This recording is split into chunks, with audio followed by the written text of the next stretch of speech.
It's me, Mario!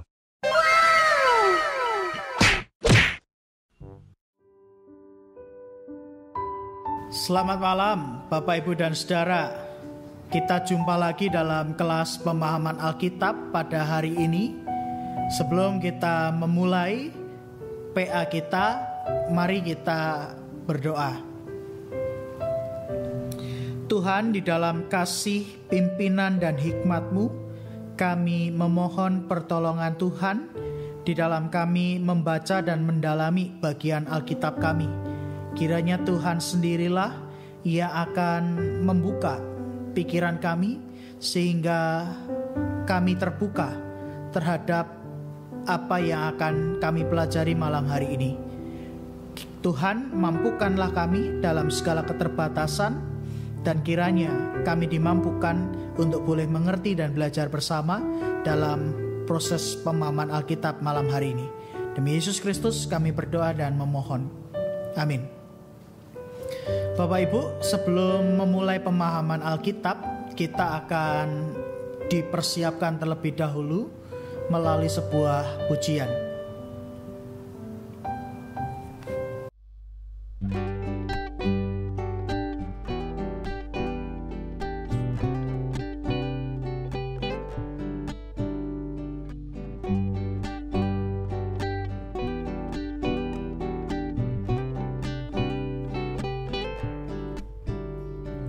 Sebagai saudara seiman di dalam tubuh Kristus, menyerahkan seluruh hidupnya, berbagi kisih bersama, kadang tawa, kadang tangis, suka duka bersama. Yang kuat menanggung yang lemah, dalam anugerahnya kita bertumbuh di dalam kasih, sehati sepikir, setujuan, melangkah bersama. Tuaian besar telah menanti di hadapan kita. Siapkanlah dirimu, song-song hari esok, dan Tuhan dimuliakan melalui gerejanya.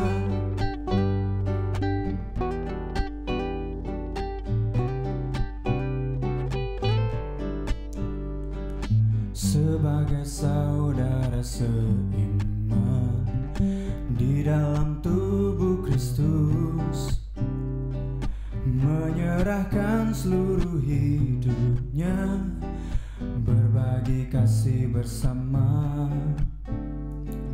kadang tawa, kadang tangis, suka duka bersama. Yang kuat menanggung yang lemah, dalam anugerahnya kita bertumbuh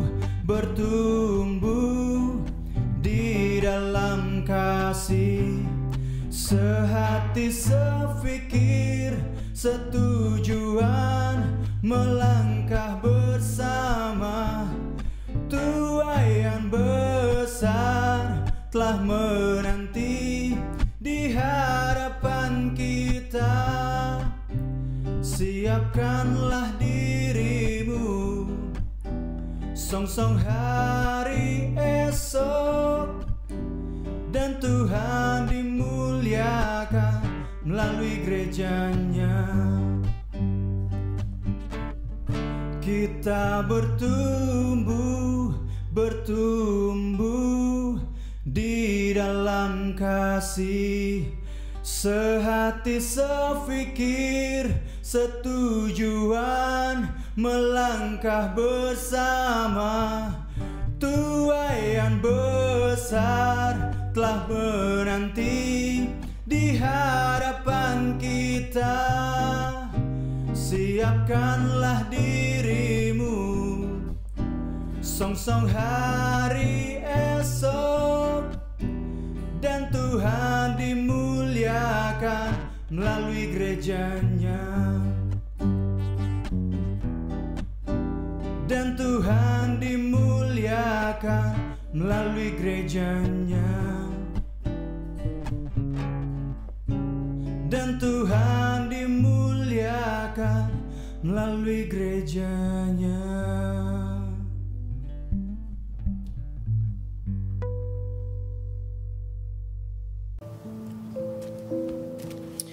Ya, Bapak Ibu dan Saudara, hari ini kita akan membahas soal Wahyu. Loh, bukan Wahyu yang itu, tapi kitab Wahyu pasal 13 ayat yang pertama sampai yang ke-18. Mari kita buka bersama dan baca bersama-sama. Wahyu pasal 13 ayat 11 sampai yang ke-18. Kita baca bersama-sama. Dan aku melihat seekor binatang lain keluar dari dalam bumi dan bertanduk dua, sama seperti anak domba, dan ia berbicara seperti seekor naga. Dan seluruh kuasa binatang yang pertama itu dijalankannya di depan matanya. Ia menyebabkan seluruh bumi dan semua penghuninya menyembah binatang pertama yang luka parahnya telah sembuh. Dan ia mengadakan tanda-tanda yang dahsyat. Bahkan ia menurunkan api dari langit ke bumi di depan mata semua orang. Ia menyesatkan mereka yang diam di bumi dengan tanda-tanda yang telah diberikan kepadanya untuk dilakukannya di depan mata binatang itu. Dan ia menyuruh mereka yang diam di bumi supaya mereka mendirikan patung untuk menghormati binatang yang luka oleh pedang, namun yang tetap hidup itu. Dan kepadanya diberikan kuasa untuk memberikan nyawa kepada patung binatang itu, sehingga patung binatang itu berbicara juga dan bertindak begitu rupa sehingga semua orang yang tidak menyembah patung binatang itu dibunuh. Dan ia menyebabkan sehingga kepada semua orang, kecil atau besar, kaya atau miskin, merdeka atau hamba, diberi tanda pada tangan kanannya atau pada dahinya. Dan tidak seorang pun yang dapat membeli atau menjual selain daripada mereka yang memakai tanda itu, yaitu nama binatang itu atau bilangan namanya. Yang penting di sini ialah hikmat. Barang siapa yang bijaksana, baiklah ia menghitung bilangan binatang itu, karena bilangan itu adalah bilangan seorang manusia, dan bilangannya ialah 666. Terpujilah nama Tuhan. Iya, Bapak Ibu dan Saudara, sebagian kita mungkin mengalami kebingungan dan punya banyak pertanyaan ketika kita membaca kitab Wahyu. Sebab di dalamnya ada banyak gambaran yang sulit untuk dimengerti. Ditambah, kalau mungkin Bapak Ibu sering melihat atau mendengar khotbah-khotbah yang membahas Wahyu dan menjadikan teks Wahyu sebagai dasar Alkitabiah terhadap hal-hal yang terjadi hari ini.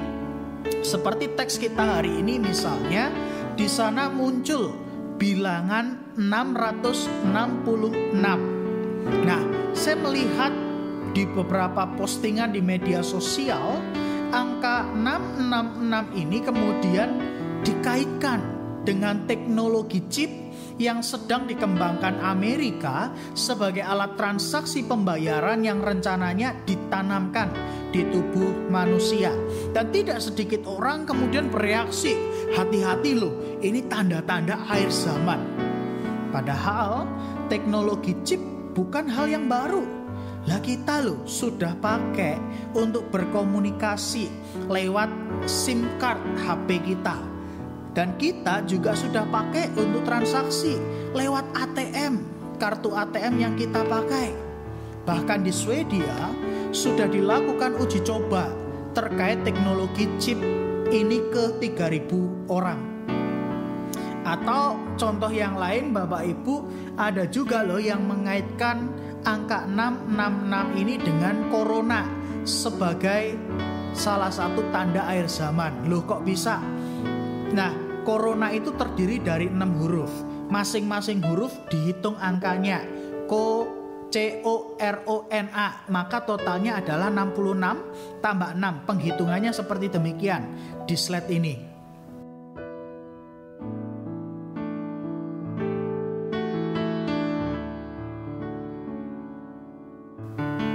Nah, itu contoh-contoh kecil bagaimana dari tahun ke tahun misteri angka 66 ini selalu menarik perhatian.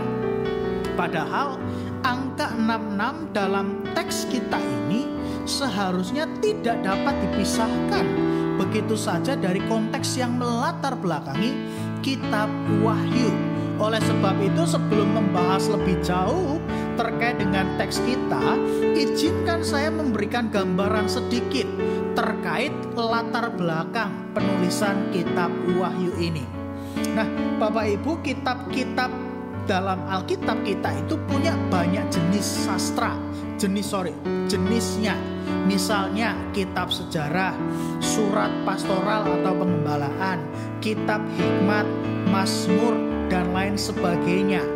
Kitab Wahyu adalah termasuk yang disebut dengan sastra apokaliptis. Karena itu mengandung banyak teka-teki. Dan menurut catatan sejarah, kitab ini ditulis oleh Yohanes, murid Yesus yang hidup dan melayani sampai akhir abad 1. Yohanes lalu dibuang ke Pulau Patmos dan ia mati karena usia lanjutnya. Itu berarti teks kitab Wahyu ditulis dengan latar belakang sejarah kehidupan gereja mula-mula zaman para rasul sampai akhir abad yang pertama. Itu latar belakangnya. Nah, apokaliptik menyingkap atau membuka rahasia. Sesuatu yang sebelumnya tersembunyi namun kini sudah diungkapkan. Jenis sastra ini, Bapak Ibu, berisi eskatologis, hal-hal yang berkaitan dengan masa depan atau zaman akhir yang diceritakan melalui sebuah narasi. Nah, karena jenis sastra apokaliptis, maka memang memungkinkan ditafsirkan sebagai sebuah gambaran akhir zaman. Tapi jangan lupa Bapak, Ibu, dan Saudara, kalau kita membaca Wahyu pasal yang pertama ayat yang ke-19, maka di sana Yohanes sudah mengatakan bahwa ia tidak hanya menuliskan hal-hal yang akan terjadi di masa depan, tapi ia juga sudah menuliskan apa yang sudah terjadi dan sedang terjadi di zamannya. Artinya Wahyu 1 ayat 19 mau mengatakan bahwa kitab Wahyu ini punya konteks sejarah yang melatar belakangi penulisan teks ini.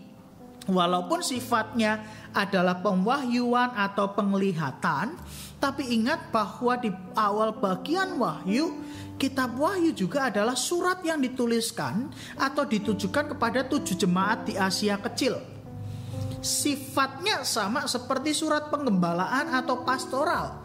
Itu berarti selain berbicara pewahyuan atau penglihatan, maka kitab Wahyu juga sama seperti surat-surat lain pada umumnya untuk meneguhkan umat dalam situasi yang dialami gereja mula-mula, tapi juga memberikan pengharapan di tengah krisis kehidupan.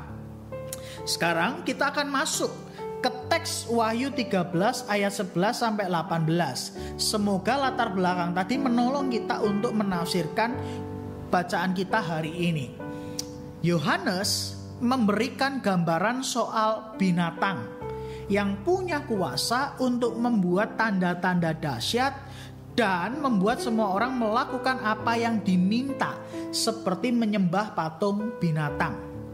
Yang menarik di sini Bapak Ibu adalah gambaran di ayat yang ke-16 dan 17. Di sana kita bisa membaca bahwa karena kuasa si binatang itu, maka semua orang tanpa terkecuali, kecil besar, kaya miskin, merdeka hamba, diberi tanda di tangan dan di dahinya, dan tidak ada seorang pun dapat membeli atau menjual selain daripada mereka yang memakai tanda itu.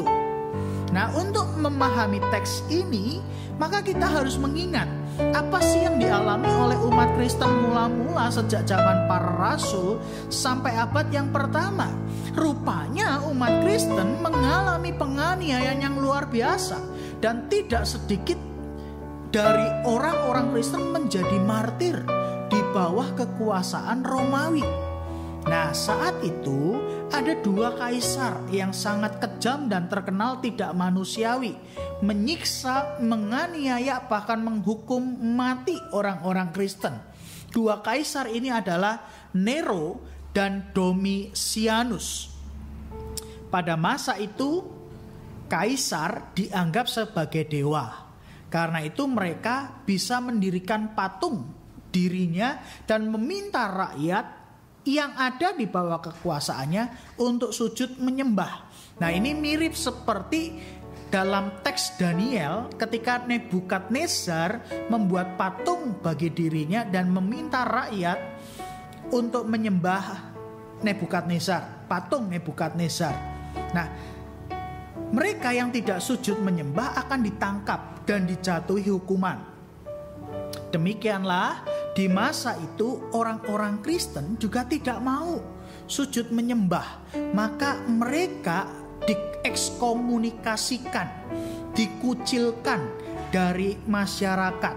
Ada pembeda antara orang-orang Kristen dan orang-orang yang non-Kristen. Nah, konteks sejarah ini menolong kita memahami apa yang terjadi di zaman itu, sehingga teks di ayat 16 sampai 17 ini merupakan gambaran hukuman bagi orang-orang Kristen yang tidak mau menyembah patung kaisar. Akibatnya mereka dibedakan dari masyarakat pada umumnya dengan tanda di tangan kanan maupun di dahi. Mereka tidak dapat bekerja, ruang gerak mereka dibatasi, tidak punya akses untuk membeli atau menjual. Artinya tidak bisa hidup dan tidak bisa makan. Tidak sedikit yang ditangkap dan dijatuhi hukuman mati. Penggambaran bahwa hidup orang Kristen di zaman itu karena tidak mau menyembah patung kaisar ataupun dibedakan dari masyarakat pada umumnya, memang digambarkan sedemikian rupa bahwa orang Kristen sengaja dibuat menderita dan dibedakan dari masyarakat. Itulah kenapa di ayat 16 sampai 17 sedemikian Yohanes menggambarkan keadaan di masa itu. Yang menarik di ayat 18 kemudian menjadi sebuah kesimpulan terakhir di perikop ini. Muncul angka 666 yang menjadi misteri. Tapi kalau kita membaca dengan cermat Bapak, Ibu, dan Saudara, sebenarnya Yohanes sudah memberikan petunjuk dengan jelas. Di sana dikatakan yang penting di sini adalah hikmat. Barang siapa yang bijaksana, baiklah ia menghitung bilangan binatang itu, karena bilangan itu adalah bilangan seorang manusia. Sekali lagi saya katakan, bilangan binatang itu adalah bilangan seorang manusia yang berhikmat atau bijaksana, baiklah ia menghitung. Yohanes mau ingatkan kepada si pembaca asli teks Wahyu ini supaya menghitung jumlah bilangan 666 itu sebagai bilangan manusia. Bapak Ibu, menghitung jumlah bilangan sebenarnya adalah hal yang umum dilakukan oleh orang Yahudi maupun Yunani. Kalau kita tahu bersama, huruf Ibrani maupun Yunani, setiap hurufnya selalu memiliki nilai angka tertentu. Misalnya huruf alfa Yunani nilainya 1, beta nilainya 2. Atau huruf Ibrani alef nilainya 1, bet nilainya 2. Demikian seterusnya. Bapak Ibu bisa melihat dalam tabel yang akan saya berikan di layar.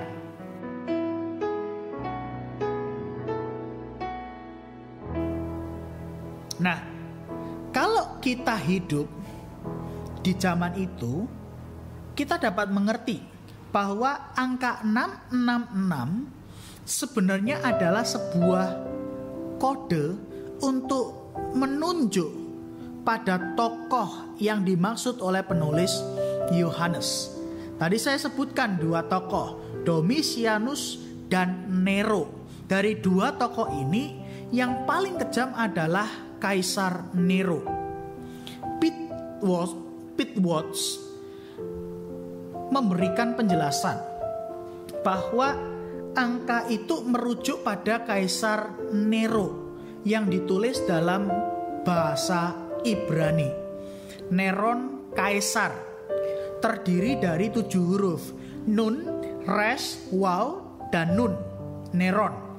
Lalu kata yang kedua adalah Kaf, Samek, Resh, Kaisar. Neron Kaisar.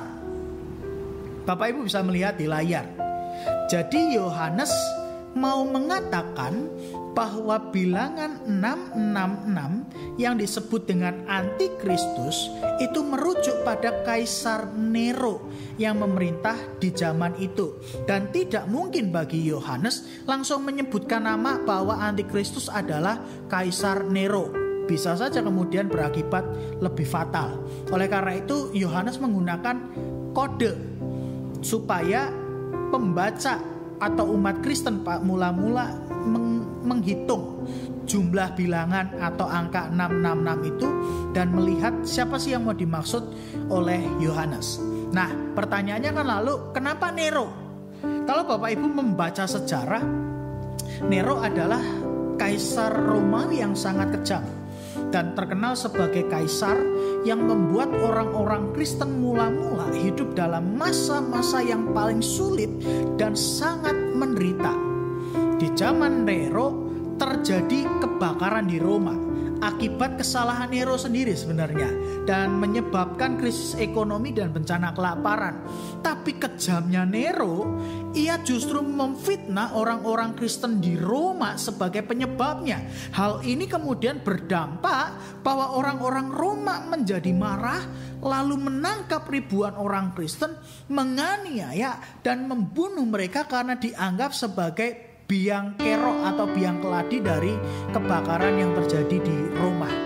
Belum lagi, Nero juga sering menangkap orang-orang Kristen. Ia menjatuhi hukuman. Beberapa hukuman yang dijatuhkan misalnya, orang-orang Kristen ditempatkan di tengah gelanggang pertandingan, ditutupi tubuh mereka dengan kulit hewan, lalu dilepaskan anjing-anjing pemburu, sehingga anjing-anjing pemburu ini yang mencium bau hewan buruan mencabik-cabik, menggigit dan memakan orang-orang Kristen yang ditutupi dengan kulit hewan. Atau juga yang lain, Nero pernah menangkap lalu mengikat orang-orang Kristen di jerami kering, lalu dibakar dan dijadikan obor. Itu baru 2 contoh, belum siksaan-siksaan lainnya. Jadi Bapak Ibu, dalam konteks sejarah penulisan kitab Wahyu, angka 666 yang disebutkan dalam Wahyu ini berkaitan dengan apa yang dialami oleh umat Kristen mula-mula. Tentu sekali lagi masing-masing orang punya cara menafsirkan teks Wahyu ini. Tapi jangan lupa, sekalipun teks ini adalah sastra apokaliptik dan memungkinkan banyak tafsiran terkait dengan gambaran akhir zaman, teks ini jelas punya konteks sejarah atau peristiwa yang sudah terjadi, sedang terjadi, dan akan terjadi seperti yang dituliskan di awal. Oleh sebab itu, ketika kita menafsirkan teks ini, kita juga bisa melihat latar belakang sejarah dari penulisan teks itu, sehingga angka 666 yang dimaksud mau merujuk kepada kekuasaan Romawi yang dipimpin oleh Nero yang begitu kejam, begitu tidak manusiawi, menganiaya orang-orang Kristen, dan Nero kemudian disebut sebagai antikris atau antikristus. Maka konklusinya adalah begini. Yang pertama, bahwa okelah berita tentang akhir zaman itu adalah sesuatu yang akan datang, pasti akan datang. Tapi ingat bahwa waktunya dan seperti apa hari itu akan datang, itu bukan bagian kita. Itu adalah bagian Tuhan yang berkarya dan menentukan segala sesuatunya. Bagian kita ialah mempersiapkan kedatangannya kembali dengan menjalani hidup yang benar, beriman kepada Kristus Yesus. Kita mau menjalani hidup yang bertanggung jawab dan bijaksana. Kita merayakan dan membagikan kasih Allah yang sudah kita rasakan di dalam hidup kita, tapi juga melalui kehidupan kita bersama dan untuk orang-orang lain. Poin yang kedua, janganlah kita lalu menjadi gupuhan atau kagetan melihat situasi di sekitar kita. Sebab seperti yang dikatakan oleh Yohanes, yang penting adalah hikmat. Bahwa setiap orang diberikan hikmat, pengertian dan kebijaksanaan oleh Tuhan. Maka hikmat itulah yang seharusnya menolong kita untuk peka, untuk lebih jeli, untuk lebih hati-hati, untuk lebih cermat melihat tanda-tanda zaman, termasuk juga untuk membaca dan merenungkan firman Tuhan. Poin yang ketiga yang mau saya katakan adalah, mari melihat teks ini sebagai sebuah teks yang meneguhkan iman kita di tengah masa-masa penantian kita, tapi juga ketika kita mengalami penderitaan yang kita alami hari ini. Selain untuk meneguhkan iman kita, tapi juga sekaligus memberikan kita pengharapan yang teguh, meyakini bahwa Tuhan memegang kendali penuh atas segala sesuatunya. Dan itulah tujuan dan maksud Yohanes ketika menuliskan pewahyuan yang ia terima kepada 7 jemaat di Asia Kecil dan semua pembaca Kristen yang hidup di zaman penderitaan sengsara yang dialami oleh jemaat Kristen mula-mula. Yohanes mau meneguhkan tapi juga sekaligus memberikan pengharapan baru agar umat Kristen mula-mula tetap mengimani Yesus Kristus sebagai Tuhan dan Juru Selamat. Biarlah pemahaman atau penjelasan yang sudah disampaikan dapat memperlengkapi pemahaman kita sehingga kita bisa semakin mengerti apa yang dikehendaki Tuhan dalam kehidupan kita.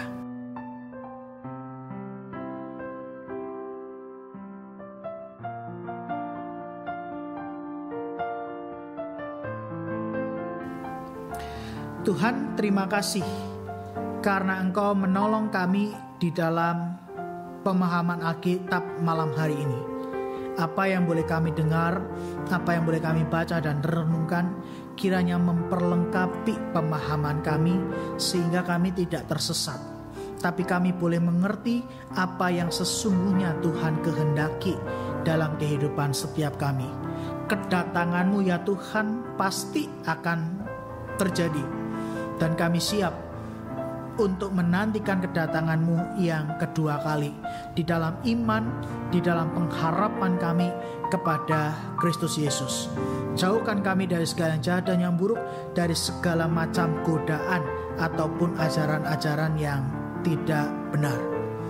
Tuhan, hikmat-Mu menolong kami di dalam menjalani kehidupan beriman. Demi Yesus Kristus kami berdoa dan memohon. Amin. Selamat malam Bapak, Ibu, dan Saudara. Tuhan memberkati kita. Amin.